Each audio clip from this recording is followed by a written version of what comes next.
आज जरा कंटाळा झाला होता। मग यश बोलला, दादा आपण कातल शिल्प बघायला जाऊ। तर मग आम्ही लगेच निघालो। तर मित्रांनो, मी चैतन्य स्वागत करतो माझ्या 30 दिवसाच्या मिनी ब्लॉग सिरीजमध्ये। तर आजचा 4था दिवस।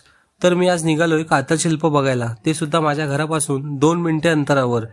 आमच्या सड्यावर हजारो वर्षापूर्वी आदिमानवाने बनवलेले कातल शिल्प हे अगदी मोफत पाहायला मिळतात। इथे आल्यावर पूर्वज कसे होते याचा विचार करत मन अगदी रमून जातं। इथे आल्यावर एक गेंड्याचं कातल शिल्प आहे, 9.25 फूट उंचीचं। असं म्हणतात की ही कातल शिल्प 20,000 वर्ष जुनी असू शकतात। आणि इथे हरिण, रानडुक्कर, गेंडा, खवल्या मांजर अशा अनेक प्राण्यांची कातल शिल्प आहेत।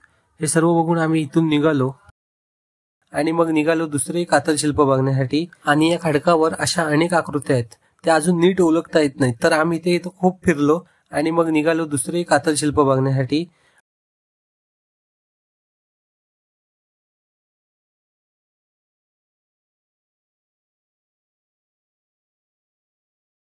आणि तिथे गेल्यावरती एक माणसाचं कातल शिल्प आहे।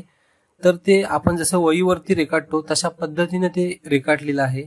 तर या कातल शिल्पाचं ठिकाण हे चवेदेऊळ मध्ये आहे आणि या कातल शिल्पाच्या संवर्धनासाठी इथे अनेक लोक काम करत असतात आणि इथे पर्यटक सुद्धा येत असतात। तर मित्रांनो, आजचा मिनी ब्लॉग कसा वाटला नक्की सांगा।